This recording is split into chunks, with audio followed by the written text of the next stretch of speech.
Guess who got an advanced copy of Absolute Flash? Got to read it just this morning. This guy. I am Jason from the Multiverse, and this is your spoiler-free review of Absolute Flash. All right, a couple of caveats and ground rules before we get started.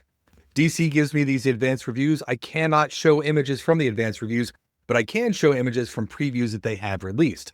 So you will be seeing some previews and some images as we go that DC has released up to this point. The other thing is, it is time for Final Order Cutoff for this comic. Now, if you're watching this right when it releases, then Final Order Cutoff for this is Monday, February 24th. That means if this is an interesting book to you, which it really is to me, then you need to get your orders in fast. So all of that's out of the way. Let me go ahead and tell you everything I think about Absolute Flash. Now, here's the foundation. This Flash is not Barry Allen. This is Wally West. In fact, Wally West was my Flash. It's the Flash that I grew up with. And I love Wally, and I'm thrilled to see him here. But it's not the Wally that we know. The Wally that we know in the Prime universe, he's a family man. He's married. He's got a couple of kids. And the Flash book is really a family book right now. In fact, there's an entire Flash family. There's lots of Flashes that are out there, and Kid Flashes and Impulses and all the different types of Flashes. That's not the situation here. Right now, we have one Flash, and the first Flash in this universe is Wally. And Wally is very young. When we first meet Wally, he's 15 years old. Present day, he's 16 years old, the way the story plays out.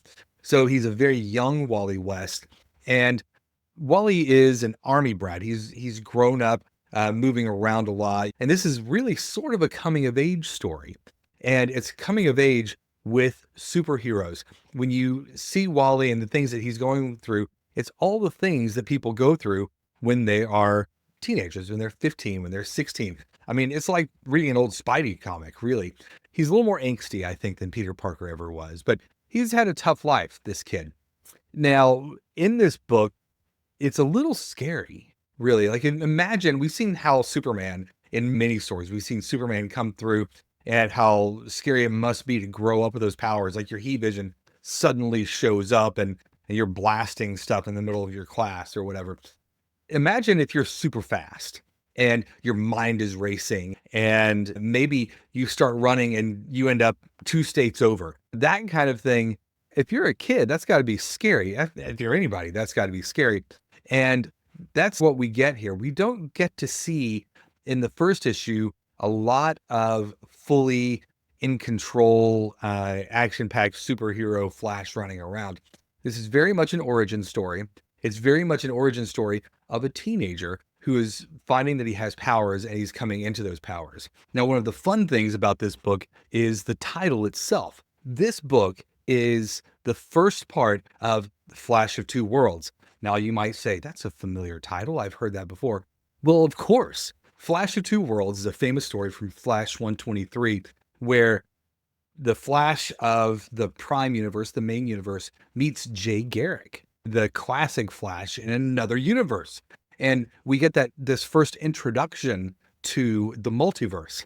And Flash has always been an important part of the multiverse. They could vibrate and flip back and forth between different verses, different universes. We know that at the end of Absolute Power, something went awry with the Flash powers, and we no longer have the ability to switch between universes. But in this one, they're introducing the Flash of Two Worlds. So, is it going to be that all the Prime Flashes can't switch, and this Flash can switch? Who knows? But I think it's really clever. The Flash of Two Worlds, of course, the multiverse has many, many worlds that the Flashes could change from. But now it's been narrowed down to only 2 worlds. There's only 2 accessible worlds at this point, and it's the Prime universe and the Absolute universe. So I thought it was very clever for them to start out with a storyline called A Flash of Two Worlds. Now, along the way, we get introduced to some of his rogues. And the rogues that we get to meet, we've got a couple of captains. We've got the Boomerang and Cold, Captain Boomerang, Captain Cold. We've got a new version. I think this is going to be Golden Glider. And I think the other one with the weird thing on their head is Trickster. So I think we've got a Golden Glider and a Trickster in this group of rogues. and they're working as a team. I don't know if they're going to be bad guys or good guys. I don't know if there's some sort of bounty on his head. There's not a lot that we know about these rogues, but we do get some initial views of them. And we do know that they are very interested in Wally at this point. This is written by Jeff Lemire, artwork by Nick Robles. Now, Nick does a really great job. It's almost like the other Nick, Dragotta. Nick Dragotta's artwork is very dynamic and frenetic and jumps off the page, has incredible panel layouts and panel designs, and just really you get a feeling of power and size with Nick Dragotta. Nick Robles in this one gives a kinetic feel. It's a feeling of movement throughout and action throughout. And even when the characters are still, it has a feeling of kinetic and frenzy that gets added, not in a messy way. Now, I've seen some artists that try this and it looks messy or sloppy. That's not the case here at all. Nick Robles' art is very clean, but kinetic, if that makes sense. I really enjoyed it. I think it fit Flash really well. And one of the things I love about these Absolute books is the stylistic artwork that we have in these books. They fit really well. And the type of artists that they're placing in these books, I wish they would do this all the time. I wish all of our comics had artists paired in this way with the subject matter that they're covering, because it's pretty extraordinary what they're doing here. And Nick Robles does a really great job. I think each of the artists that have been selected for our Absolute books have been great choices and have done an extraordinary job in delivering what they're ultimately supposed to deliver. So top notch on that. Jeff Lemire is bringing a story, a coming of age story of a kid that's coming into powers. And this kid, I believe that Jeff has kids this age right now, he has a son this age. So this is one of those where he gets it. He's witnessing it a little bit. In fact, we see Wally's dad in this. We see Dr. Allen is Wally's dad in this, or Dr. West is Wally's dad in this. And it's really interesting. I almost wondered if there was an existential moment when Jeff Lemire was writing that, where he was like, oh yeah, and I can kind of see myself here in this place.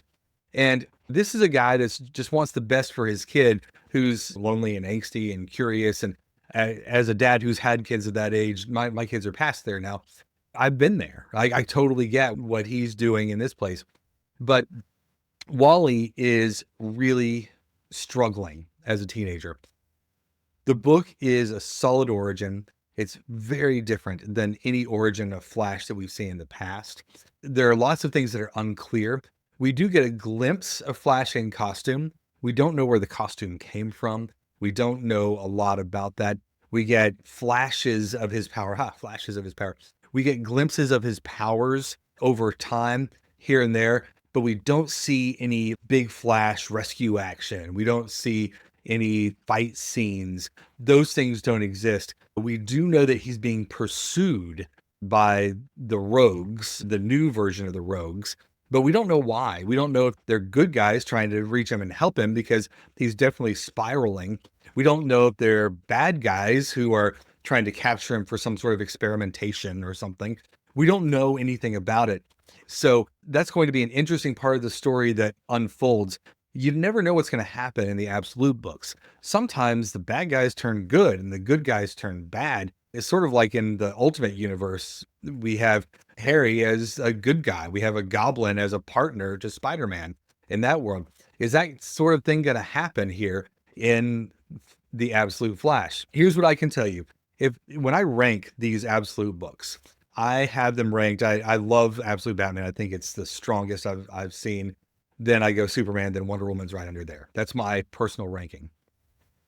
I would take Flash and I would put it right there with Superman.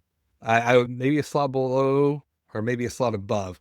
I think Absolute Batman is just, I don't know. I think this is the greatest work that team has ever done. And it's pretty extraordinary. It's the best writing I've ever seen out of Scott Snyder at the moment. And Nick Dragotta's artwork is extraordinary on a level that I've never seen before. So that, I think, is transcendent. This is very good. And if the story unfolds the way that I hope it will unfold, I think this too will be an excellent transcendent story. And it will certainly be something that Jeff Lemire can be proud of for years and years to come. Nick Robles' art is just ideal. It is ideal for this. I highly recommend this. You know, I don't do reviews of books that I don't like. That's just how it is. I feel like there's plenty to say about good things. So I tell you about things that I like. This is one I like, and I highly encourage you to pick it up. We don't see a lot of new Flash origins.